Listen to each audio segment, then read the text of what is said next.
their years of freedom, the twins etched a lasting chapter in the stories that are told there. A compelling fascination that is destined to outlive the twins and all who knew them. So, cheers to that. For that. So I wanna, all right, so now let's get into this Diageo situation, right? So I wanna talk about the relationship with Diageo. So this lawsuit that you brought against them, right? People might not know, but I think Pharrell was the actual first one to sue Diageo, and it was for unfair treatment. So you had a historic relationship with them, 15 years, going back to Ciroc, DeLeón. I never even heard of Ciroc until you started doing the commercials, blew it out the water. Then you had DeLeón, and everything looked like it was on the up and up, owned by a black man and all that. So a lot of people was confused when the lawsuit came about. You shared some information with us when we came to your house that we wasn't aware of. So can you really talk about that? Because I think it's a very interesting case study for entrepreneurs to understand. Definitely. The situation's in the courts now, so I'm going to share with y'all what I can. This is all public record. But basically, I was called to have a meeting with Diageo, and they knew that I was kind of killing things in the culture, and they were trying to fix their diversity problem.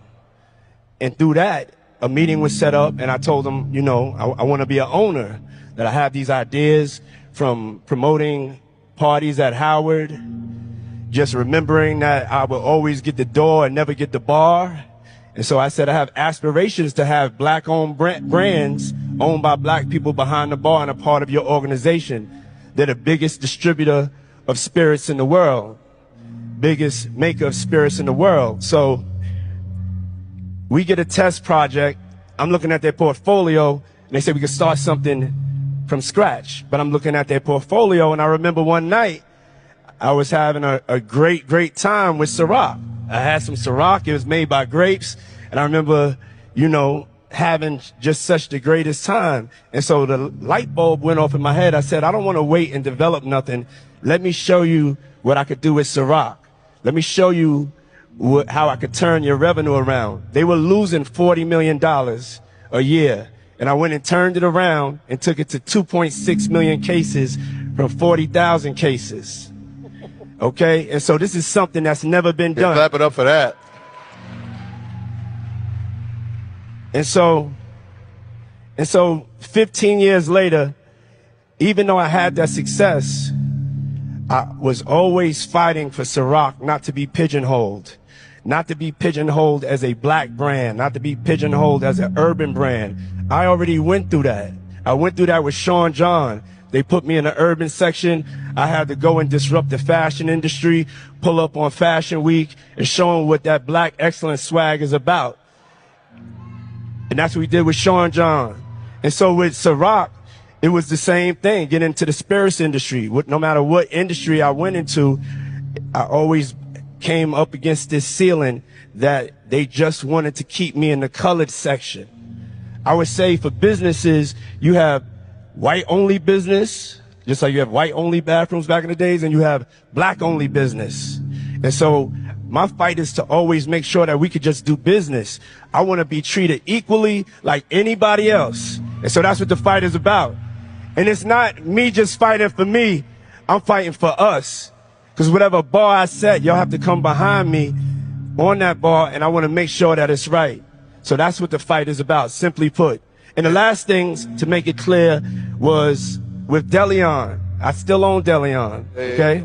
So with DeLeón, I sent my people. Before you tell the story about that, just talk about the process of getting DeLeón, right? Because it was you proved yourself with Ciroc, and so now there's an opportunity to create something else. With a lot of, first of all, corporate America is made and built for white men. So when you're going into corporate America, usually your entryway is to help them with their diversity problem. But at the end of the day, you want to be able to open up doors. Sometimes you got to take that opportunity and get in. And so that's what I did with Ciroc. But I told them I don't work for nobody. Everything in my portfolio I own. So you guys have to know my ultimate dream is a tequila. since I was a kid, I remember drinking tequila or being afraid to drink tequila at first. Since not a kid, a teenager. Correction, please. I mean, I was over 21. Yeah. He was 21 at Howard. I remember it. Yeah, but tequila used to have a worm in it. That's how dangerous they used to like market it. But I was like, I really love tequila. And this was before the whole tequila craze. So it's like you make a deal. You make a deal like, I'm going to advance this for you so that we could be good partners and you could give me what I want, which is my opportunity for me to own my brand and to be able to build generational wealth for my kids and my people. And I just need the same 24 hours as y'all giving everybody else in your portfolio. And I couldn't get that. I had to send my people down to Mexico. And this is just to tell you what the fight is about.